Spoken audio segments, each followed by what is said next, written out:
नमस्कार फ्रेंड्स, कविता किचन में आपका स्वागत है। आज से शुरू हो रहा है कविता किचन में आम के अचार का डलना शुरू।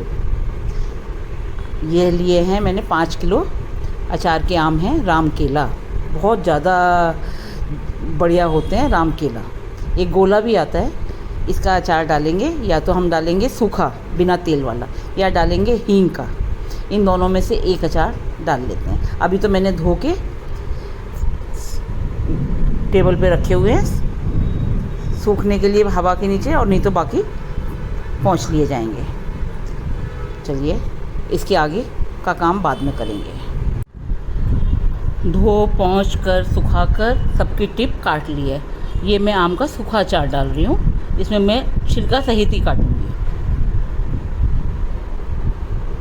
चलिए काट लेते हैं। इस तरह से मैं ये सारे आम काट लूँगी। अभी तो ये सिर्फ 2 ही आम कटे हैं, जिसकी ये 2 की गुठली रखी है। ये 5 किलो आम है। जितना खट्टा अचार होगा उतना ही सख्त होगा। उसे काटने में थोड़ा मुश्किल तो होता ही है, लेकिन चलता भी वही है। जो ज़्यादा सख्त होते हैं आम वही चलते हैं देर तक। ज़रा भी ढीले आम होंगे उनके ख़राब होने की चांस ज़्यादा होते हैं। इसलिए आम का अचार हमेशा आम देखकर ही लिया जाता है।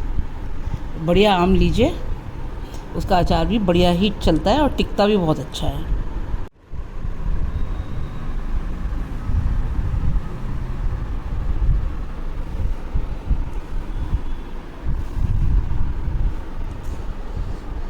आधे आम मेरे कट गए हैं। अभी तो काम चल ही रहा है। हाथ में दर्द भी होने लग जाता है। काम तो पूरा करना ही है।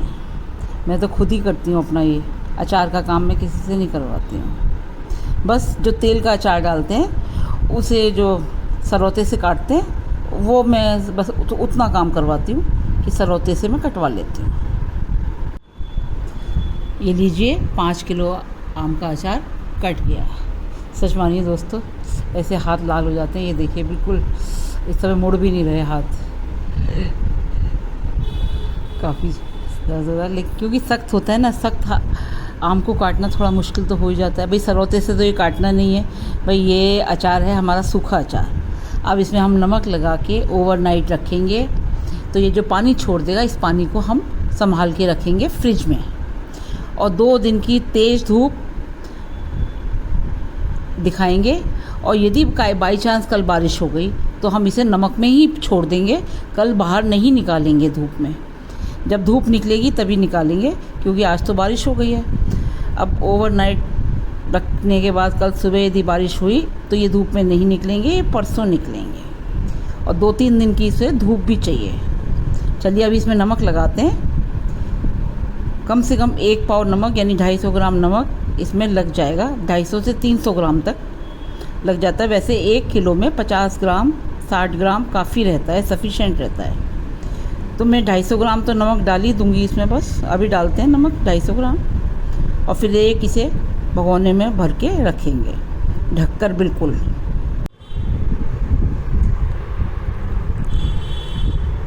ये नमक पड़ चुका है। 250 ग्राम नमक मैंने डाल दिया है। आप थोड़ा ज़्यादा डालना चाहें तो डाल दीजिए। 250 ग्राम सफिशेंट है। इसको एक भगोने में पलट दिया है। अब इसको ढक के रख रहे हैं। कल सुबह देखेंगे धूप निकलती है कि नहीं निकलती है। धूप निकलेगी तो ये धूप में निकलेंगे, और नहीं तो ये इसी में रहेंगे। 2 दिन से ये आम मेरा नमक में पड़ा हुआ है, धूप ही नहीं निकली। अब कुछ आसार लग रहे हैं, तो इसको निचोड़ के इसका पानी अलग करते हैं और इसे धूप में डालते हैं। इस तरह से बिल्कुल पकड़ के निकाल लेते हैं, ऐसे करके। इस तरह से आराम से निचोड़ा जाता है कि तुमने थाली और भगोने को पकड़ लिया कस के और फिर निकाल लिया। ये देखिए सारा पानी ये बिल्कुल अलग हो जाएगा। एक भी फाँक नहीं गिर रही है। और इस पानी को हम बहुत ही संभाल के एयर टाइट डिब्बे में फ्रिज में रखेंगे।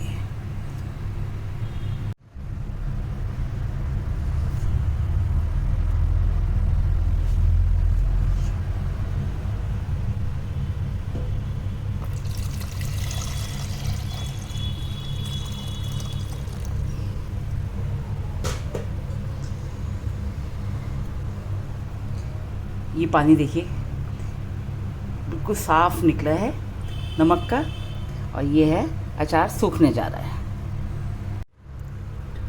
ये जो अचार पड़ता है, मतलब इसे अचारी भी कहते हैं, ये आप सालों रखिए, यदि आपका बचता है तो कभी नहीं ख़राब होता, और बहुत कम तेल में पड़ता है। बस इसमें धूप लगाई जाती है, और आपको ये भाई सफ़र में ले जाना है या कहीं ले जाना है, क्योंकि तेल बहुत कम पड़ता है, तो सबसे अच्छा यही अचार रहता है रास्ते के लिए, या वैसे मछली वगैरह से खाने के लिए हींग का अचार या ये सूखा अचार।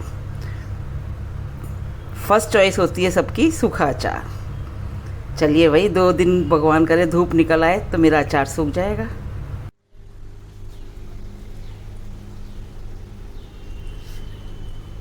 अभी भी धूप हल्की है, लेकिन फिर भी थोड़ी सी गर्माई तो है, और इस पर हल्की सी चुन्नी ढक देंगे जिससे कोई मक्खी वगैरह ना लगे।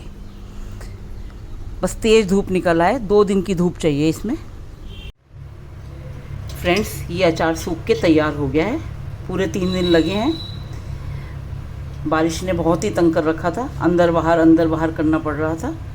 खैर, लेकिन आखिर में ये सूख गया। अब हम इसका मसाला तैयार करते हैं। इसमें तेल बहुत कम पड़ता है, बस जितने में हमारा मसाला हो जाए। ज़्यादा से ज़्यादा 300 साढ़े 300 ग्राम के करीब तेल है ये। इसको हम पका रहे हैं।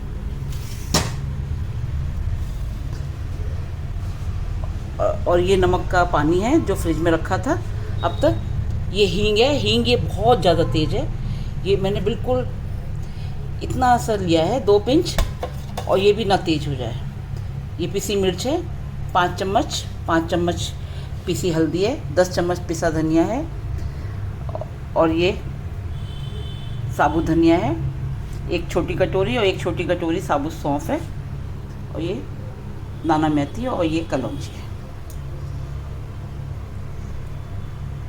इसको इन तीनों चीज़ों को हम दरदरा पीस लेते हैं।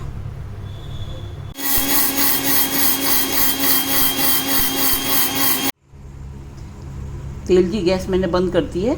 इसमें ज़रा सा साबुत धनिया और ज़रा सी साबुत मेथी, 2-4 खड़ी मिर्चें और हींग, ये चारों चीज़ें डाल रही हूँ।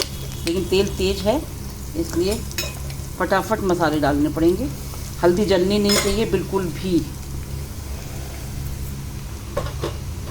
सब मसाले डालने से तेल में ठंडक आ जाएगी थोड़ी सी।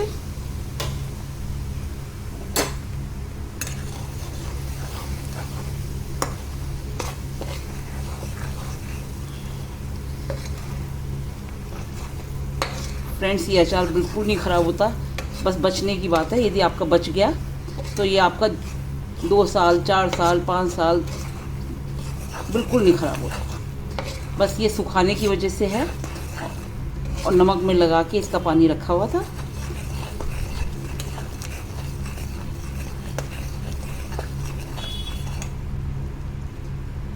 अब ये जो पानी रखा हुआ है इसका, ये इसी में हम डाल देते हैं।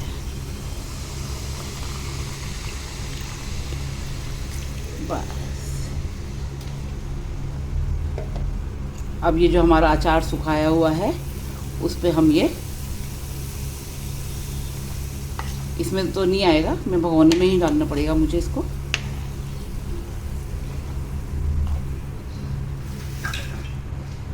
चलिए आपको डाल के दिखाती हूँ। बस ये अचार इसमें डलेगा।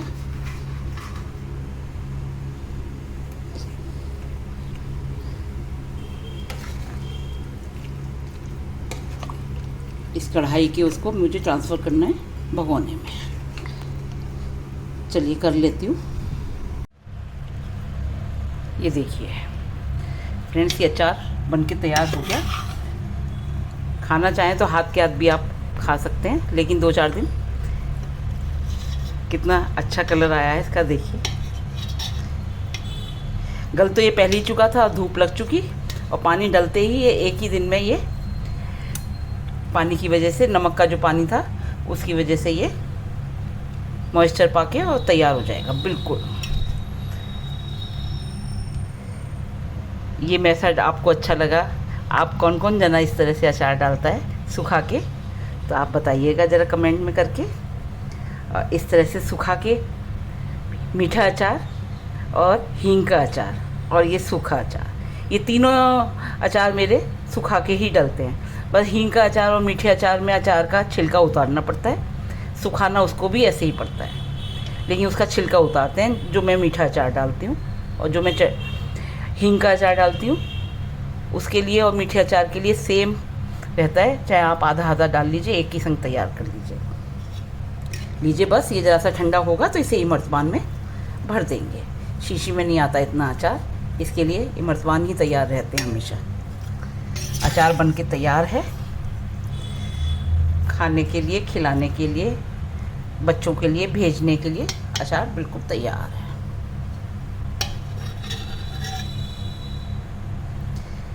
फ्रेंड्स, मेरे चैनल को सब्सक्राइब कीजिए, लाइक कीजिए, मेरे इस अचार की रेसिपी को अपने फ्रेंड्स में शेयर कीजिए। अगले अचार की रेसिपी या कोई और रेसिपी तक के लिए बाय बाय।